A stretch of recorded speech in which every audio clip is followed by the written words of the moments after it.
Donc, nous voilà dans la première séance commentée.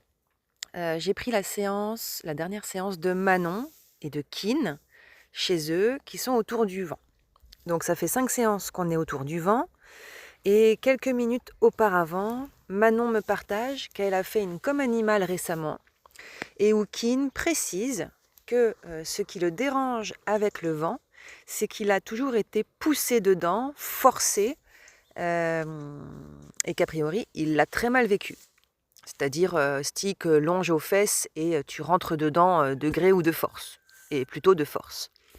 Du coup, Manon a commencé à travailler dans un couloir de bar le long du vent, et puis j'ai senti à un moment que peut-être si je prenais la longe et que je discutais avec Kin, je pourrais débloquer cette appréhension qu'il a avec cette boîte et quelque part cette peur d'être trahi.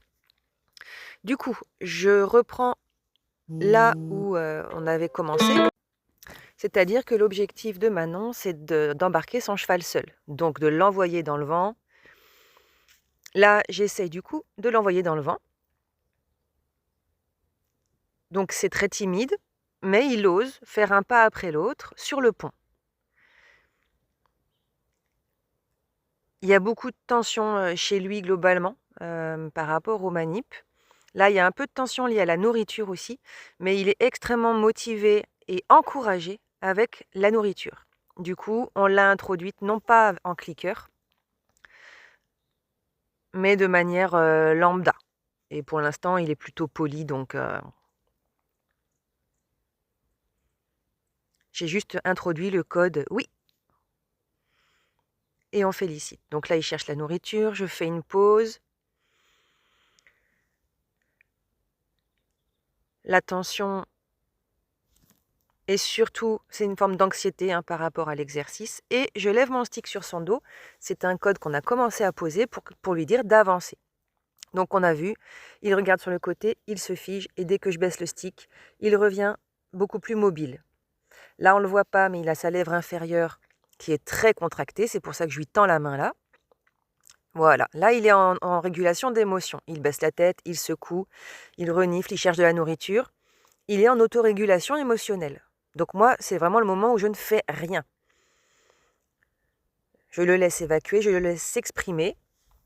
Et je vais essayer ça jusqu'au moment où je sens que on n'ira pas plus loin. Donc je lui repropose la direction du vent, le mouvement en avant.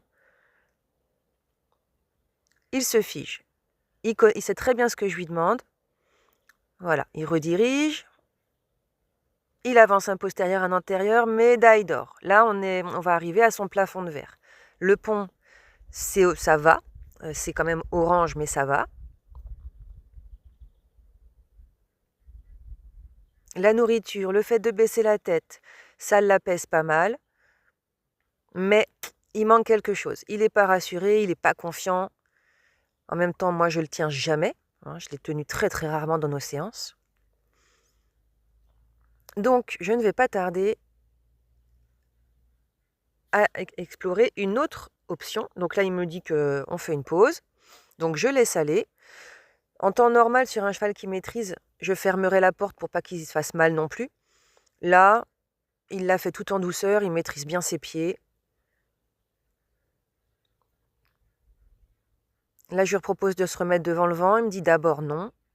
Donc, j'insiste pas, mais je garde ma demande. Donc, ma longe ne s'est pas durcie, ma voix, mon stick ne se sont pas durcis, mais je garde ma demande et il y répond au moment où il est prêt. On reprend la même, je refélicite et je renforce le fait qu'il soit venu avec moi sans vraiment discuter beaucoup ma demande.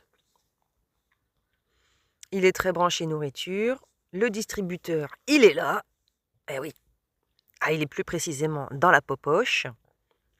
Je donne quelques explications à Manon. Petit cheval a plutôt une posture détendue, curieuse. Là, c'est plutôt positif. Pour info, il est rentré 2 fois à la dernière séance tout seul dans le vent. Quand le licol n'était plus enlevé. Il ne s'est pas éloigné du vent tout de suite. Il est rentré dans le vent parce qu'il avait le souvenir et l'odeur de la nourriture dedans. On recommence parce que je suis un peu bornée. Je repropose de monter tout seul. Je reste aussi un peu trop connectée à l'objectif de Manon, qui est de l'embarquer seul. Là, il est beaucoup plus franc. Du coup, ça me donne un peu trop de confiance. Ah, peut-être qu'il est capable. Là, on a quand même un pied dans le vent, mais il n'y a que la nourriture qui le motive. Donc, c'est vraiment pas suffisant, c'est pas ancrant et pas assez rassurant. On renforce tout ce qu'on peut pour l'aider à comprendre que, en fait, tout va bien, il a le choix. Et vraiment, avec Kin, mais avec tous les choix en rééducation que j'ai rencontrés, le secret, c'est le choix. Il faut qu'ils puissent faire de leur corps ce qu'ils veulent, dans la limite de leur sécurité et la nôtre. Vraiment.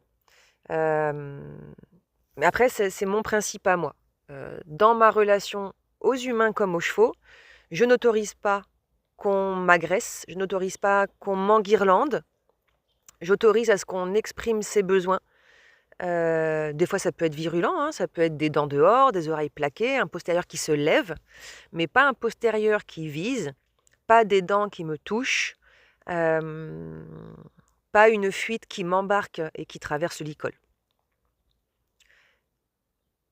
Et dans ce contexte-là, dans ce cadre-là où il y a des interdits, moi aussi, je m'interdis d'être, désolée pour les sons parasites. Moi aussi, je m'interdis de franchir des limites, mais moi aussi, j'ai les miennes. Donc là, j'ai oublié de commenter, pardon. Là, il est toujours en mode curieux, mais en mode curieux de la nourriture. Mais c'est déjà énorme pour un kin qui ne voulait pas rentrer. Donc je garde la confiance, je garde ma stratégie, puisqu'il me la valide pour l'instant. Je lui demande d'avancer. Il ignore sciemment ma demande, parce qu'il n'est pas en mesure d'y répondre. Pas seulement parce qu'il n'en a pas envie, parce que c'est vraiment un sujet traumatique quand même. Et l'idée, c'est que quand je l'invite, il ait envie. Ils ne sentent pas que c'est une pression, ils ne sentent pas que c'est une obligation, c'est une invitation. Et c'est précieux qu'il puisse dire non, ne pas répondre. Donc autorégulation, il s'est réfugié avec le stick, j'ai arrêté le stick, il a gardé la tête droite dans son axe, légèrement dissocié, pour ensuite mâchouiller et revenir en interaction olfactive et tactile. Je redemande avec le stick, non, sans le stick, pardon, et avec mon bras, et il répond.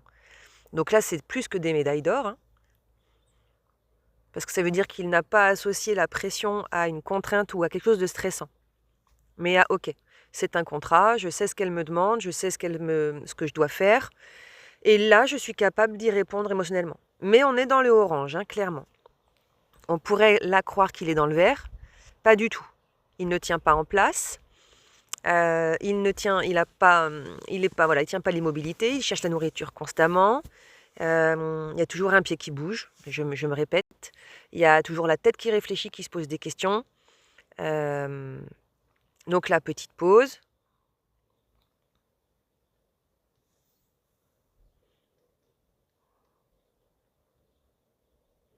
Là, j'observe. Est-ce qu'il s'éloigne? Est-ce qu'il a envie de partir?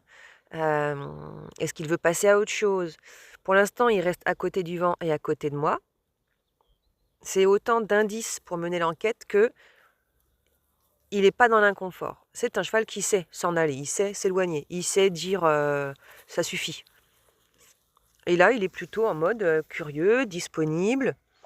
Le jeu est moins stressant, le jeu est plus motivant. Là, il a pris de lui-même l'initiative d'aller vers le pont, donc je renforce, ça s'appelle de la capture. Quand le cheval propose un comportement qu'on voudrait qu'il répète, d'autant plus un comportement qui nous paraît difficile ou qui lui était difficile, comme aller vers le vent, renifler le vent, déjà, c'est déjà un pas pour beaucoup. On a commencé beaucoup par ça avec Manon. Dès qu'il regardait le vent, il le touchait, il l'explorait, on félicitait très fort. Je recommence sur ma lignée, pensant que je suis sur la bonne voie. Donc je fais la demande, hop, il se fige. il va chercher ma main,